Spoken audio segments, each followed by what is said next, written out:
So you say that a statement, quite an amazing statement. When I was a child, I had out of body experiences. Yeah, we start seeing the end of our lives approaching and we think, where are we going to go? So it is a question that we all have to face. It's the one certainty in our lives.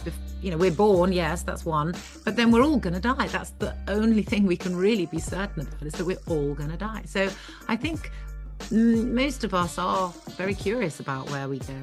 I went on my first book tour around America, got about 15 years ago. And there were quite a few instances which were really embarrassing. So one, I was in Kansas City. I was in a little bookshop called Rainy Day Books, talking to about 5 old ladies with teacups and scones. And in the stadium, they told me, she said, in the stadium today, they've got 50,000 people listening to Stephanie Meyer's discussing her vampire series. And there I was with sort of 5 old ladies drinking tea, and Stephanie Meyer's was with 50,000 people in the Kansas City stadium. Today I'm here with Santa Montefiore, who is a wonderful author. She's a novelist. She's written 32 books. She's just told me that she's got 33 because one's coming out in July this year, which she's going to tell us all about. And you're writing 34. So prodigious. You've written so many different things. So she's here on How to Have Extraordinary Relationships podcast. And just to let you know, she has, if you go on Amazon and look at her, and have just a look at the amount of people that leave reviews. There's just so many. She's hugely, hugely popular.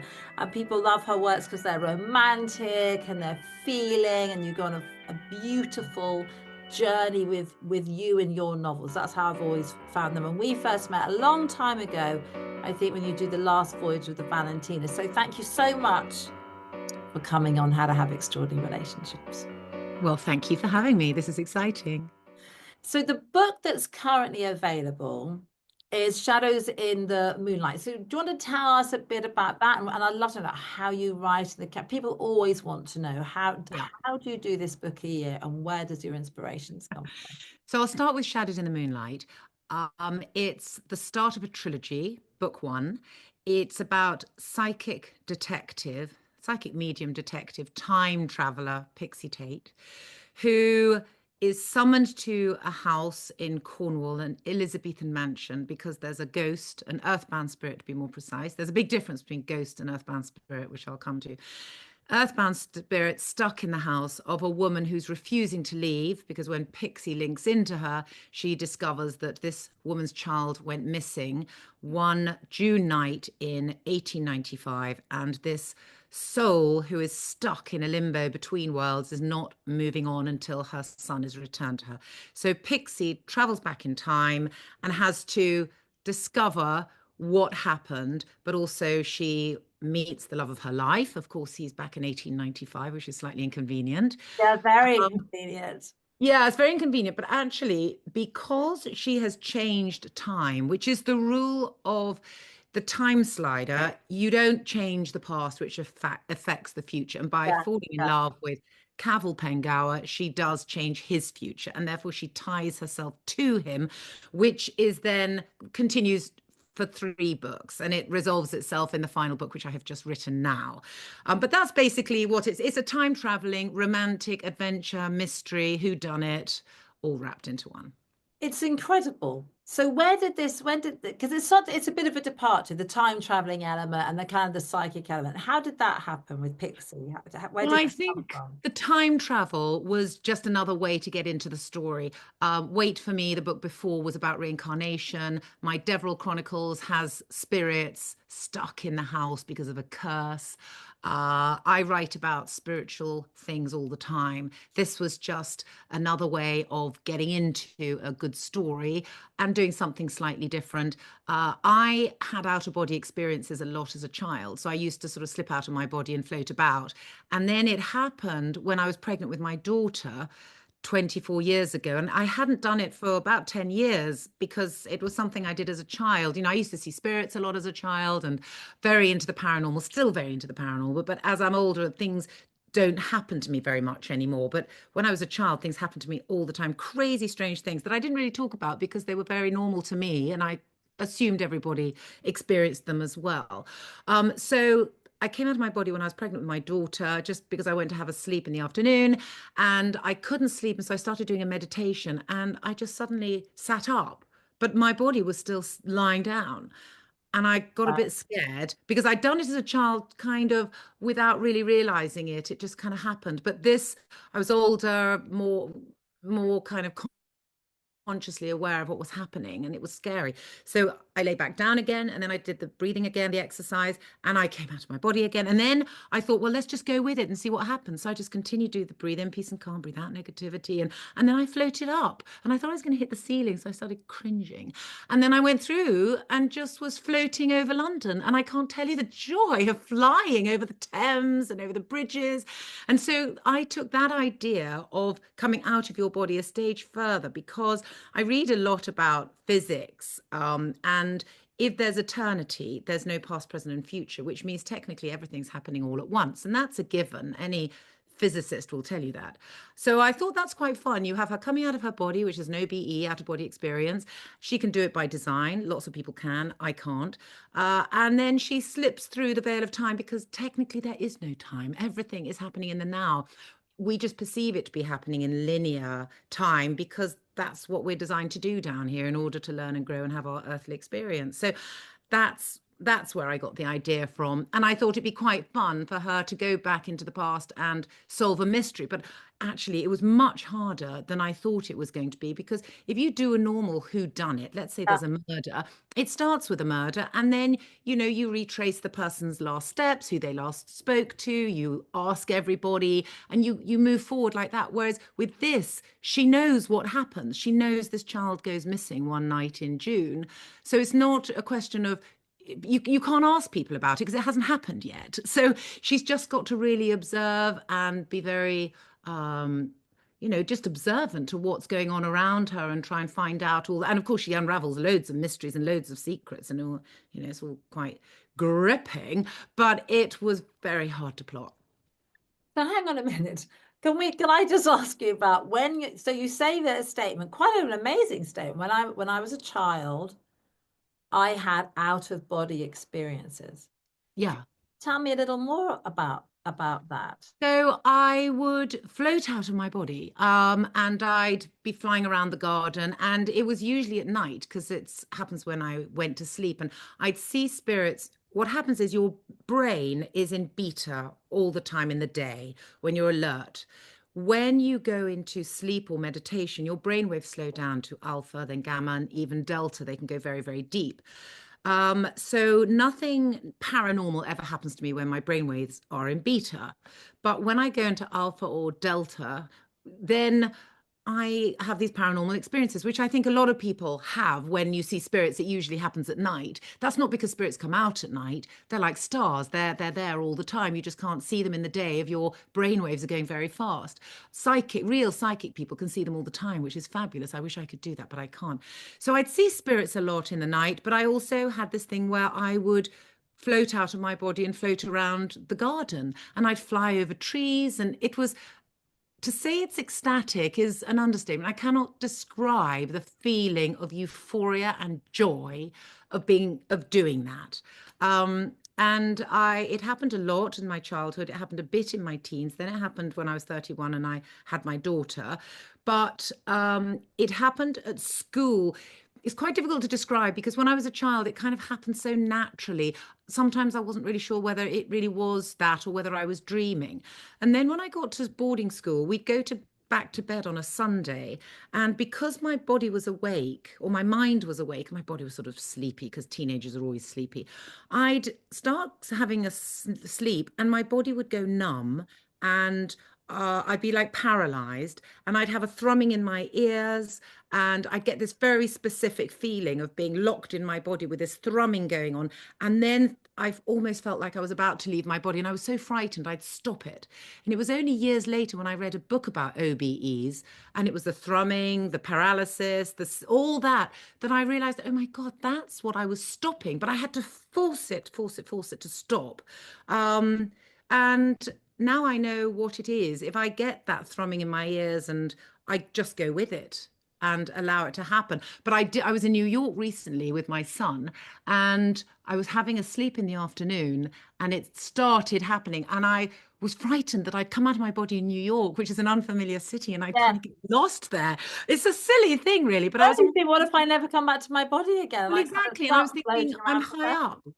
Yes. Mm. No, I totally get I'm that. high up in this building on the sort of top floor of this huge skyscraper, and I was just a bit scared of flying off. So I stopped it. But it's rare that that happens. I mean, I sound like it happens all the time, but I can count the amount of times on my hands that when it's happened since sort of about 20 years old. It's only happened about two or three times. And do you think that's because children are more receptive? They haven't got all that kind of other white noise going, don't be so ridiculous, and it can't I really, think they've just come from spirit. They're very recently yeah, they're incarnated into. recently as it were. Yeah. Yeah, exactly. And then as you grow older, it's actually, if you think of Philip Pullman and the demons, it's a bit like that. Their demons are changeable right up until puberty and then it's set. And it's a little bit like that, I think, on a psychic level with children. A lot of children have paranormal experiences and imaginary friends and things like that. And then when they get older in their teens, they become much more involved in the material world around them and the concerns in the material world, and then they sort of lose touch with it. Some people don't. Some people just keep it going. It's wonderful. I wish I was as psychic now as I was when I was a child. But you can get it back by meditation. It's very easy. You just have to spend the time. So did the spirits speak to you? I mean, how do they take human forms? What do they are they? They look like holograms. They look just like holograms. So they So don't like people. They don't think, oh my God, that's my great Auntie yeah, Ethel. yeah, Of course totally. they do. Yeah, yeah, totally. It's literally like a hologram. So when I was a child, I'd hear voices and I didn't really see people. I saw shadows moving around the room and I very much heard shuffling and footsteps and the presence of people in my room. And I'd turn on the light in panic and the room would be empty. Of course, they were still there, like the stars are still there, but I thought they'd gone. Then in my teens, I read much more into it and learned what it was all about. But it was really when I met this wonderful psychic medium healer woman called Susan Dabbs, who then I met through a friend, and she started developing me through meditation. And then the spirits that I saw, I could literally see the belts on their jeans. It was that clear. They became like holograms. And that was through meditation and just honing your psychic ability, which is really easy. Anyone can do it. We all have that psychic ability. If I tell you to focus on your left foot right now, you're not focused on your little finger on your right hand. Right, It's I'm still focusing. there, Yeah, but you're yeah. not aware that it's there. And it's like that with your psychic ability. It's there, but you're focusing on what you can see with your five senses, that you're not focusing on that sixth sense, which you can hone and develop. But So uh, fascinating. yeah, so I saw my sister after she died. It was about six Yes, months this is after she died. Tara, your Tara Yeah. Palmer So Thompson. Tara Palmer Tompkinson was my sister. She died in 97 and she died in February. And it wasn't until July that she finally came through to me. And I thought, God, I've seen so many spirits that have nothing to do with me. Why aren't I seeing her? And Mm. then in the middle of the night, one night, I just feel this Santa, Santa, Santa, Santa, Santa. And I open my eyes, and she's sitting next to me in a baby pink t-shirt with her long, sort of glossy, glossy brown hair, looking like 18 years old. Because bear in mind, spirits can project themselves at whatever age they want to. Right. They're Yeah. not made of material. It's Right. So they don't have to, if they died no, at 93, they don't have to no. stay 93. No, because they don't have a material body. So she can be whatever she wants to be. She can be 18, 19. So that's, I think, when she was at her most happy. And I didn't communicate with her in words. I was able to say, oh God, I miss you. I love you, things like that. But I didn't get anything back. I just got this wonderful sense of love and her being so happy and the wonderful mischievous person she was when she was a teenager came back to me very strongly. But the interesting thing was they always give you proof. So after I'd lost her, because I probably got very excited and I lost her, I got up to go to the bathroom and I woke my husband up, who doesn't believe in any of this stuff. And I said, I've seen Tara. And he said, yeah, great. Went back to bed. In the morning, I rang my mother to tell her. And my mother said, that's extraordinary because we buried her in a baby pink t shirt and nobody knew. Nobody, no, she didn't tell anybody what Tara was buried in because it just wasn't relevant. And the undertaker had come and said, "What do you want to put her in?" She'd gone up to her old bedroom and found a tracksuit bottoms and a pink t-shirt. And when I put the phone down, my husband said, "You know, I saw her too. When you woke me up, I was dreaming of a brunette in a baby pink t-shirt." So he had linked into her in his dream, which is quite interesting. So I was able to see her very clearly. I can hear words. So when I saw her the next time, we were in Utah in August, and I went to do a meditation up on those beautiful Mesa Mountains, and she came through really quickly and very clearly in her baby pink t-shirt again and a pair of jeans. And I could see her so clearly. And I said to her, "You have to go to mum. She misses you so much. You have to be with her." And she roared with laughter and said, "I'm with her all the time, silly," in that sing-songy way that she always talked. And I heard it so clearly. Whereas when I saw her with my own eyes, I suppose, um, I didn't get any words from her. But when I had my eyes closed and I was in meditation, I could see her and feel her and hear her so clearly, which was interesting. But those are the two times I've actually seen her. I've felt her around and lights have gone off and things like that.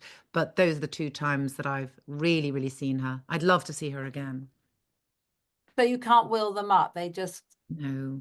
I mean, you can, a really good medium can. And I can, we can all do it and say, "I miss you, please come close and see if you can feel them." Just because you can't feel them doesn't mean they're there. Um, and in mm. meditation, I have done exercises with Sue where I have called through, my grandfather, my grandmother, and I have felt them. And a good medium definitely can do that. I was at a party once after my father died. And this woman who was a medium, she lived in Gerrard's Cross that looked like something out of Beverly Hills Housewife, exactly not what you think they're going to look at. And Yeah. I was pregnant with my third son, and she said, "Oh," and no one knew. She said, "Oh, that little boy's going to be fine." I was like, "What little boy?" She said, "Oh, the one you're pregnant with. You know you're pregnant, right?" I was like, "Yes, no one else knows." I was very early pregnant. Yeah. And she said, "Oh, your father's delighted." And I said, "No, my father's dead." And she said, "Oh, no, I know that. He's sitting there with one of his Yes. menthol cigarettes." And of course, he smoked menthol San Moritz. I was so profoundly shocked and moved. Actually, it really upset me. Not because she, the whole idea that he was near me and I had, I just went home and cried. I couldn't Mm. cry. So the missing. I don't know if sometimes it's a gift and not a gift. I think that's an interesting question because before I saw Tara, I'd seen my grandmother, I'd seen a couple of Argentine friends of mine who died, but I had never seen nobody as close to me as Tara had died. So I was very quick when people would contact me through my writing because I deal with these subjects a lot. People share their stories and their heartbreak and their grief when loved ones die.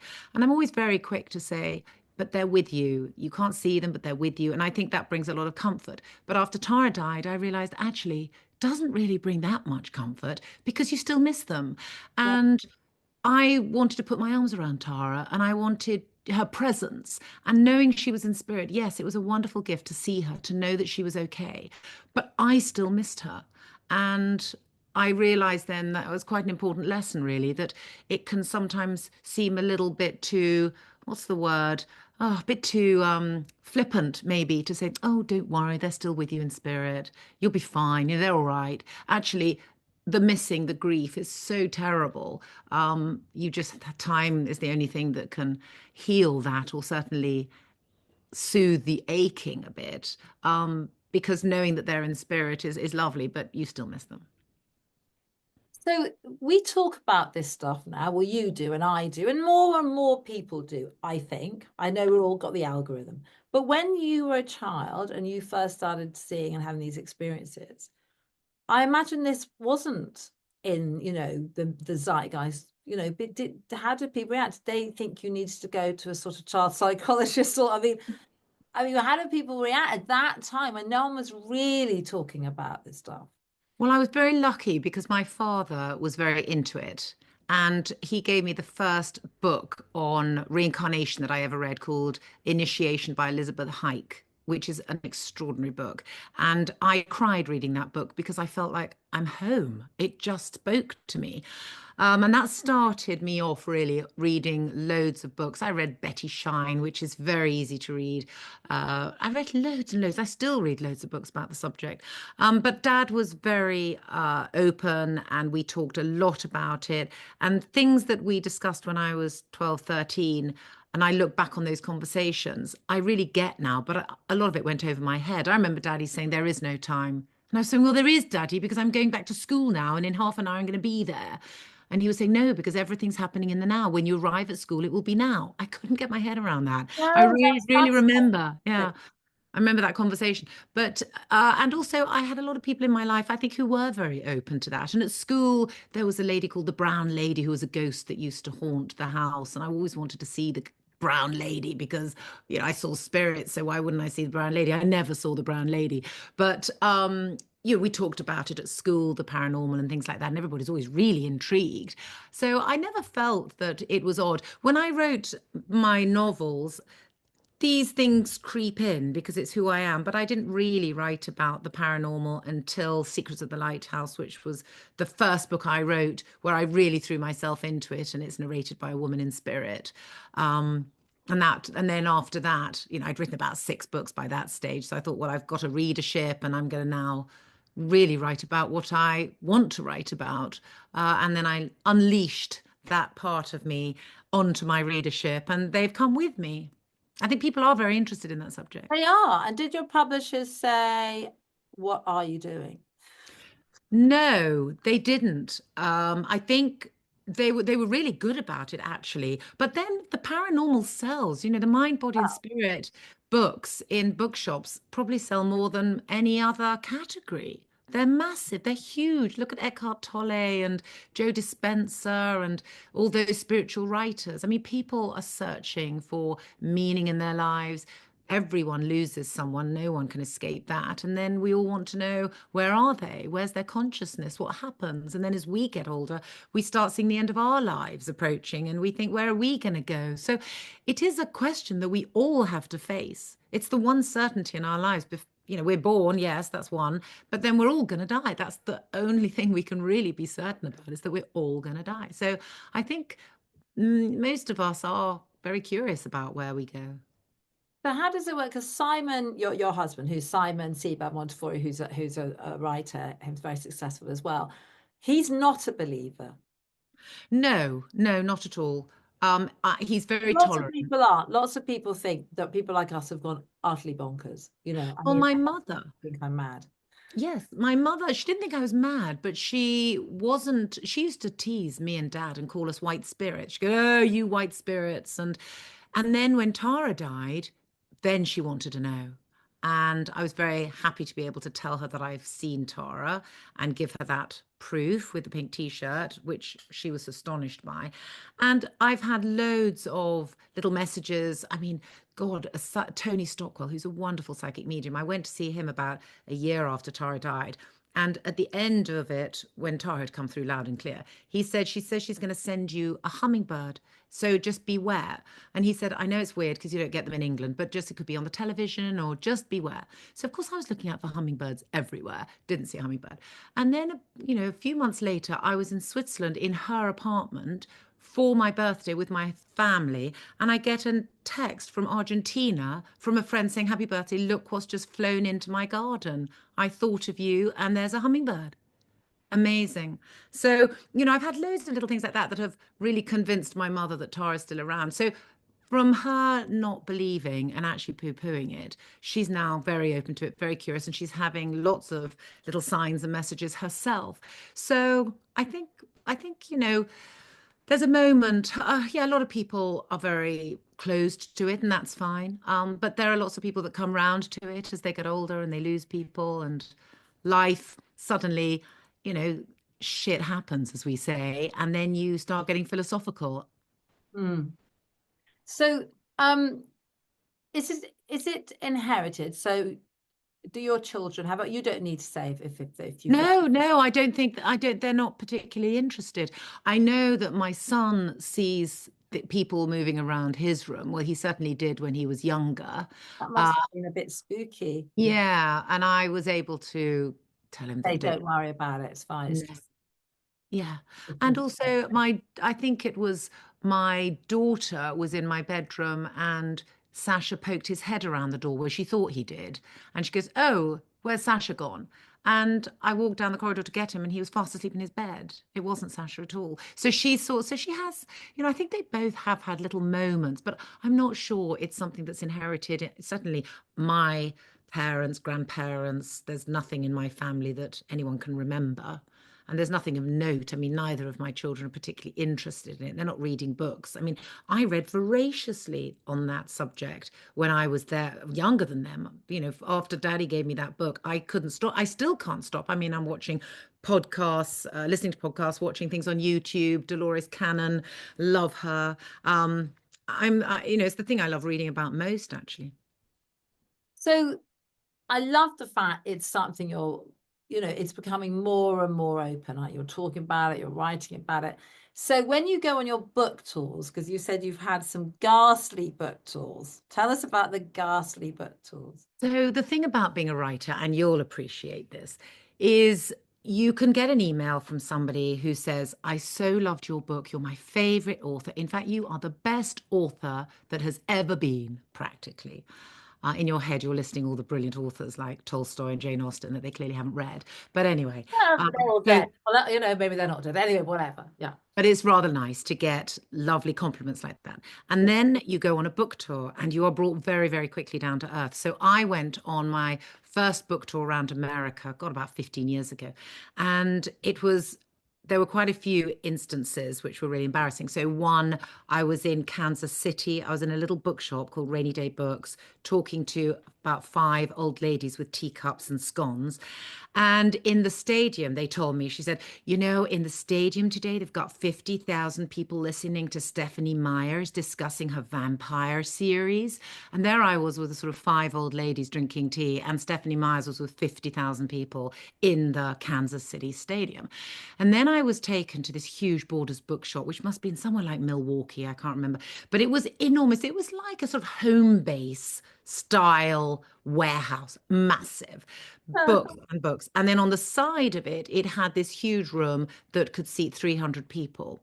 And as I was taken through to this room, the bookshop owner was saying to me, we had Isabel Allende last week. It was amazing. It was standing room only, 300 people. It was so sold out that we decided to invite her back in the next 6 months, and we've already sold 300 tickets more for her. So on and on, this wonderful story about 300 people and 600 people, whatever. So when I get into the room, all the seats are empty. There's the podium, my books piled up, the water, the big posters of me, and only one man in a baseball cap sitting in the back row reading a book that isn't mine. And I look to this woman and say, "So what time am I on?" And she looks at her watch, pauses, and says, "Oh, well, like now." And so I fall on the man in the back row and I say, "You are my only fan." And he looks at me really embarrassed and says, "I'm really sorry. I'm just waiting for my wife and kids to finish shopping." So he wasn't even there for me. He was just taking a pew while his family was shopping. Mortifying, because all this has been done for me, the books and all of that. And then this lovely lady gave me a set of cards with my name on, letter things, and as a present for coming. And I was mortified because I didn't even have one person. There was not one person. I couldn't even take 3 people who'd come to listen to me to have a cup of tea in a cafe. I mean, it was mortifying. So I won't be going on book tour around America anytime soon, I don't think. I think I have to be a rock star to go around America again. But okay, so that's look, I've been there, we've all been there, Mm. Um, Mm. how do you survive that? I mean, how do you kind of, because it's the same with therapy, people say Mel Robbins is, people are, and I'm like, okay, great. It's really hard, isn't it? You think, well, hang on a minute. I mean, how did you knit yourself back together again? Because that's painful. Yes, but actually, one has to then put things into perspective. So, what is the part of you that is hurt? It's your ego. Yes, That's all it your is. ego. Your ego is It's your like, ego. oh my God. Well, also there's an embarrassment that these people have invited you, and it's So there's a little bit of that. There's a little bit of that, but it's also the ego is bruised. So what is the ego? The ego is just the part of you that wants to be bigger and better and is wanting to expand all the time. And the ego is competitive. The ego is the sort of the nasty part of us, I suppose. And the ego is the part of us that is never satisfied. Oh, it's satisfied for a bit. You become a number one bestseller and then you're satisfied for a month or so. And then you think, well, why aren't I a number one bestseller in America? And then you're number one bestseller in America. But then why not the movie? Then you get the movie. Why not the TV series? Then you get the TV series. But what about my backlist? I mean, there really is no end to what Right, the I ego get wants. that. Yeah, The there's ego. no end. And then the next book's got to be a Yes, of bestseller. course. So Yeah. read Eckhart Tolle. He changed my life. Eckhart Tolle, The New Earth, talks all about the ego and it is insatiable. So if you reel yourself back in and you say, well, hold on a second, take my ego away. I'm writing books because I love writing them. I'm traveling around America and meeting some lovely people, some divine bookshop owners, independent bookshop owners. I'm seeing America. I've got great escorts who are taking me around and we're having fun. If you actually focus on that and what you're doing it for. So, I when I read that book, Eckhart Tolle's, I suddenly woke up and I thought, oh my God, does it really matter if I'm a number one bestseller? No, because I'm doing what I love. People are reading my books. I'm earning enough money that I can have a nice life. Do I really need more than that? It's my ego that wants more. And it's the competitive part of me that sees a contemporary of mine at number one and thinks, why can't I be there? Actually, that just brings unhappiness. If you're wanting what you can't have, it's lovely to have ambition and to have goals and to strive for things, but you kind of have to just remind yourself all the time, why am I doing this? And I'm doing it because I love it. And that's enough, isn't it? Yeah, you love writing. Yeah. And I also imagine that when people love your writing too, I think that's a gift, right? Yeah. It's It's a lovely lovely. thing. Yeah. Yeah, when people come to talk to say to me, thank you so, it's lovely. It's really great to think that The people have ego will the ego will latch on to the one Amazon review that is a bad this one. is rubbish. Yes, you can get 3,000 5-star reviews, but you will get one star, and that is the one that will dog you for the next month. And it's the ego again. So one has to just remind yourself, this is why I'm doing it. I'm so lucky to be doing it. I'm so lucky to have readers. They write me lovely emails, and to focus on those positives and just be grateful for that. Because otherwise, you're just going to spend your time being unhappy because you're never going to be where you want to be, because you never will be where you want to be. Even if you are king of the world, you're still not where you want to be. And in fact, that's the worst thing, is to get everything you want, because then you realize you're still dissatisfied. So how on earth are you ever going to be satisfied if you have everything you want and you're still dissatisfied? So that's the ego. You just have to rein it in, live in the moment, and appreciate what you have. I think that's very, very valid to let people know that. It reminds me of that fish, the story of the fish, and the man saves the fish, and the fish says, have whatever you want. His wife keeps asking for more and more and more. And in the end, the fish says, right, I can't have anything, because Yeah. nothing satisfies you. I think that's Yeah. absolutely, spot on. Love that story. Yeah, it's such a brilliant story. Do you put real people into your novels? I do. I have done. And there are ways to do this, cunning ways to do this. So one, if you really dislike somebody, it's quite fun to put them in a book. So I put an ex-boyfriend of mine who was very controlling. He was Argentine. He was 10 years older than me, very, very controlling. And actually, now I look back on it, I had 3 years of absolute misery. He used to check the soap when I'd gone to the bathroom to make sure I'd washed my hands. He'd You're make sure it was wet. kidding. Yeah. So when I put him in my second book as the anti-hero in the butterfly box, I put the soap bit in because then I knew he wasn't going to sue me for defamation of character, because he wasn't going to want to put up his hand in court and say, I'm the soap checker.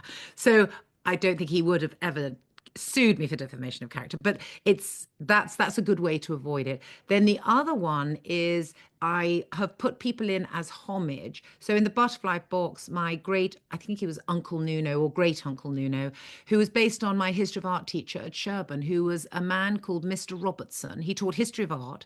So he believed himself to be Italian. So we had to call him Daddio, and he talked with this Yeah, full Italian not accent. like the daddy. Yeah. Oh, Daddy-O, he wanted to be Yeah. called. I know.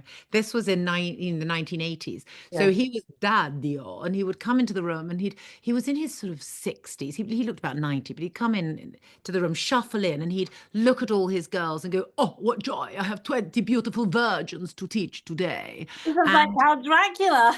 he was so fabulous, though. He called me Santissima, and he invited me and a girlfriend to his cottage in Sherborne for tea one afternoon. He was gay. He was never going to do anything inappropriate. He was absolutely adorable.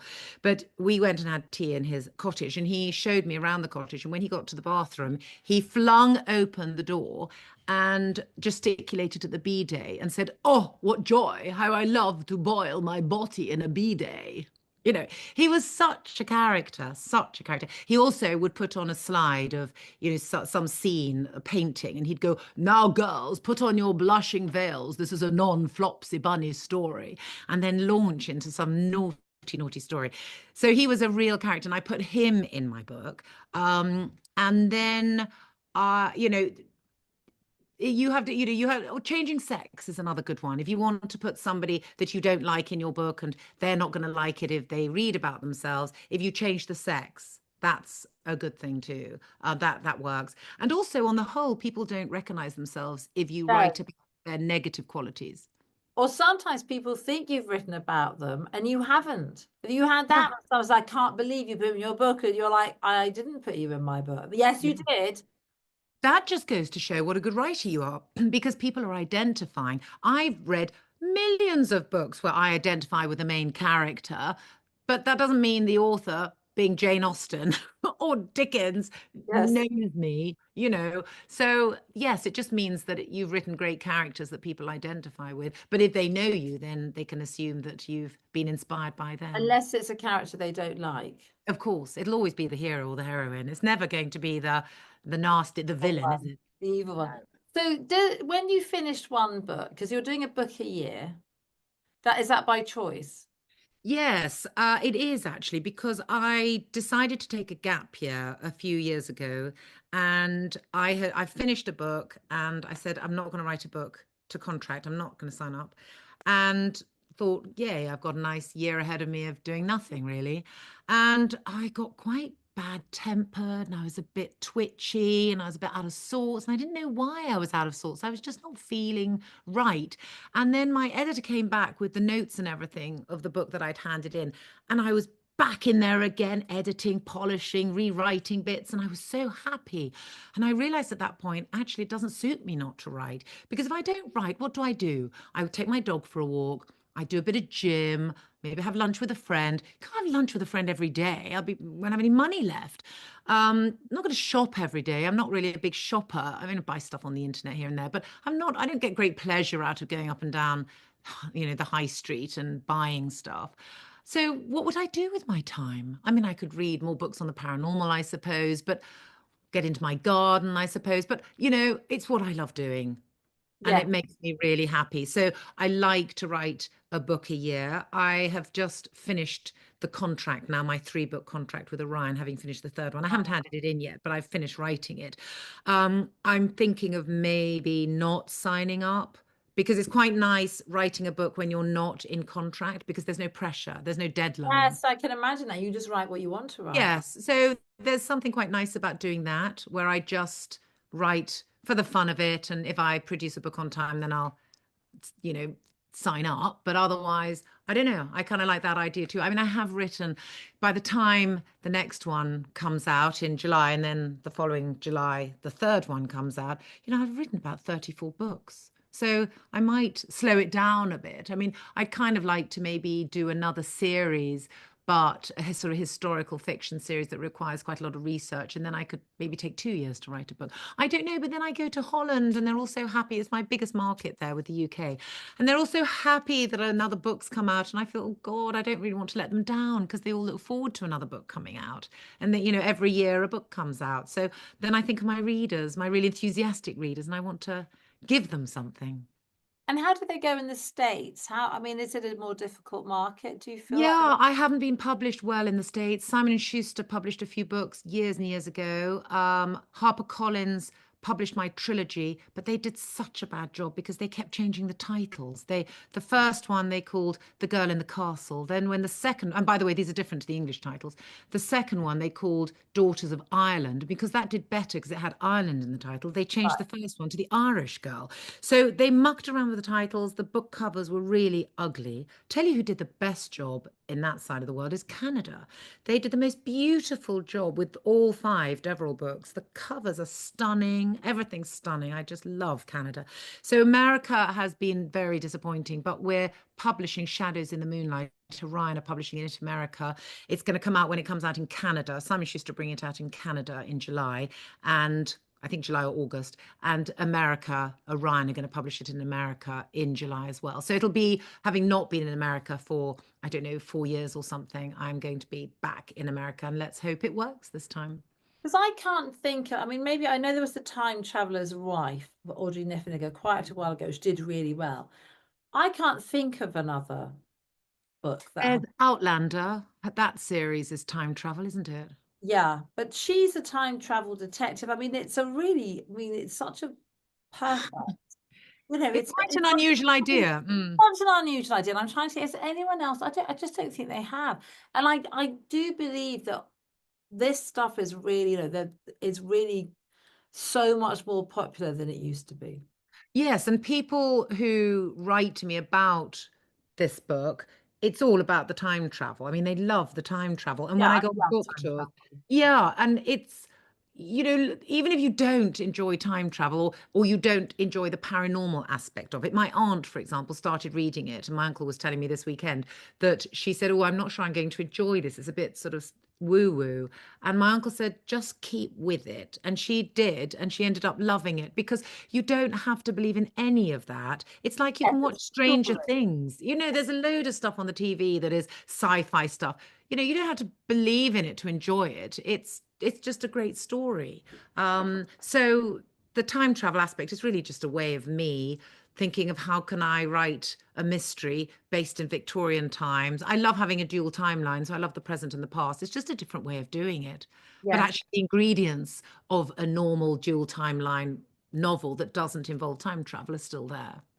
So if you, before you were writing, you weren't, did you think I'm going to be a writer or No, never. I wrote always because I loved it. So as a child, I wrote children's books, rather like Alison Utley, Little Grey Rabbit stories. I loved Wind you've in the done your Willows. rabbit stories with Simon, have you? Yes, then we did our Royal Rabbits of London series together, which was such fun. But I loved Wind in the Willows, Winnie the Pooh, loved animal stories as a child. And I wrote my own versions. And then through my teens, I wrote my own versions of Jilly Cooper or Mills and Boon. And then when I got into my early 20s, I then started writing books. I like the books that I was reading then. I think I've always written for myself. I never went into a bookshop and thought, God, I want to be in here one day. It was just so not going to happen. It was so out of my realm of possibility. I could see myself working in marketing for a company, for example, and I worked at Theo Fennell and then Ralph Lauren, and that was that was within my limits. But it was a bit like saying, I like doing gymnastics, but I'm never going to be an Olympic Yeah, gymnast. yeah, It yeah, just didn't occur to me that I could ever get a book published. It happened to other people, it didn't happen to me. And so when I sent my first novel off after my husband suggested I write about Argentina because he wasn't my husband then, Seabag was my boyfriend at that point.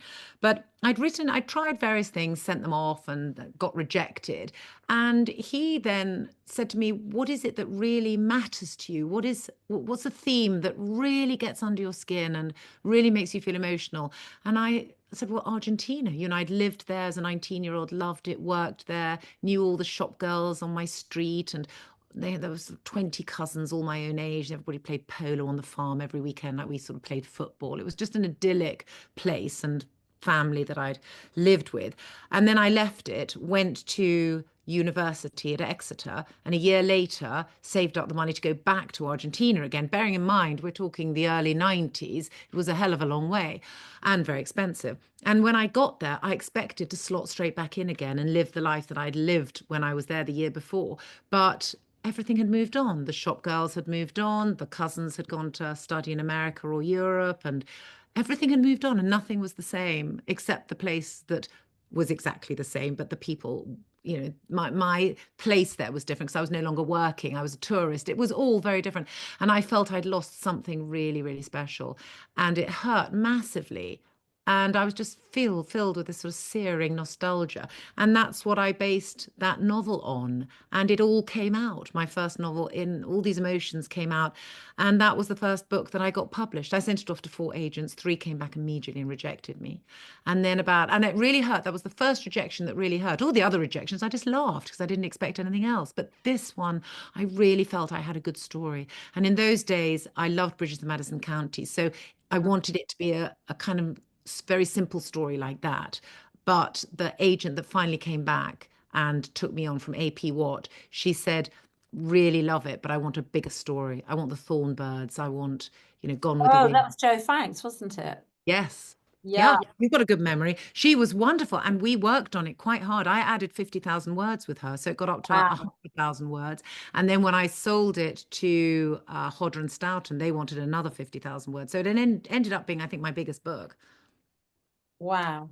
I know, but that's how it happened. And it was such a surprise. And then, of course, they don't want a 1 book deal, they want a 2 book deal.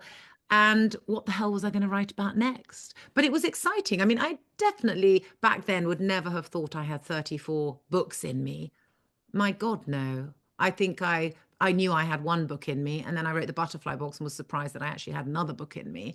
And God, where do you go from there? But ideas just kept coming, I think. Luckily, they still do.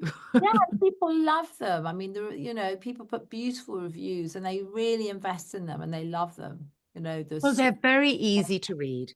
They're escapism. They don't all end happily, but I think they end in a satisfactory way. Life isn't always happy. Things aren't always possible.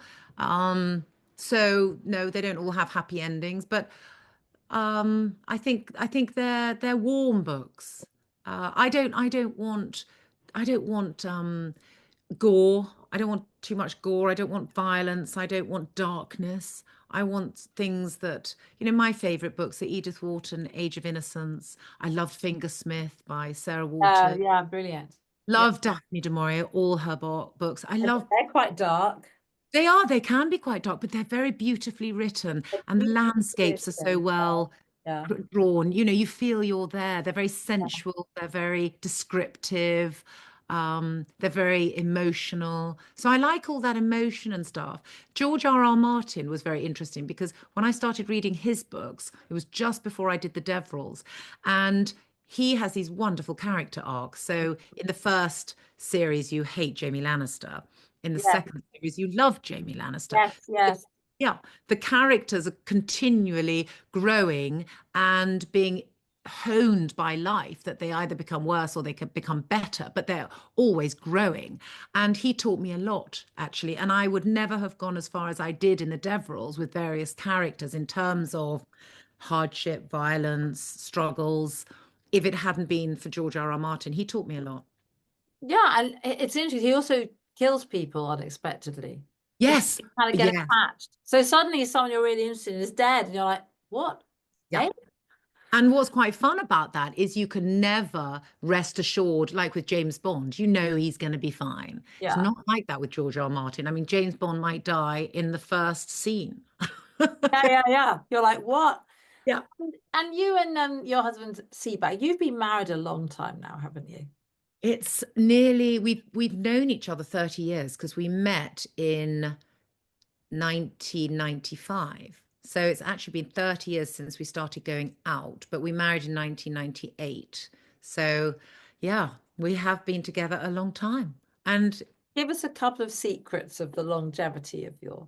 sense of humor, I Okay. think, is vital. So he's very funny. I mean, Seabag, every day something funny will happen to him. So, but funny things happen to everybody, but most people don't notice them. He notices everything. So he will come back, and even if he's literally walked out to the kiosk to get a packet of minstrels or something, he will come back and something funny will have happened to him, and he will tell, and we'll roar with laughter. So I think that's wonderful. I mean, we still go on holiday, just the two of us, and we never draw breath. which is quite amazing. I see people sitting in restaurants and they just don't talk for the whole of Oh yeah, dinner. so do I. Feedback, and I can't draw breath. So Yeah. he's really, really funny. So I think that is absolutely key. I think also to be a best friend and to just care about each other, to just want the best for each other and support each other and be thrilled when things are going well and not competitive and supportive when things aren't going well. It's just, I think, when you're young, you want different things when you're young. When you get to my age, you want friendship, you want kindness, you want supportiveness, you want thoughtfulness. Um, Yes. you want to have a good laugh. You want a buddy, and he is my buddy. I mean, he's my best buddy for sure. Lovely. Thank you so much. Thank you so much. That was great. Well, listen, thank you, Lucy. It's Very been interesting. really lovely talking to you, and thank Where you for can people inviting me. find you? Where can they find you? What have They you? can email me. They go into my website, www.santamontefiore.co.uk, and there's a contact there. Just press on the contact and they can email me. It actually comes straight through to my email. Does So, it? And yeah. obviously, all your books are available where, bookshops, bookshops, bookshops. If you can't get to a bookshop, Yeah, supermarkets. The new one is out in paperback in supermarkets, and on Amazon, and they're available everywhere. But I write back to all my readers. I'm not, oh, brilliant. well, I'm not at J.K. Rowling stage yet, where won't ever be at J.K. Rowling stage, where she must get sort of millions of fan letters from all over the world. I get enough that I can cope with, so I write back to everyone. I'm thrilled when people write to me. Oh, so they can find you. And thank you so much for coming. Well, listen, Lucy, it's been lovely talking to you, and thank you so much. It's been So fascinating. generous of you. Pleasure.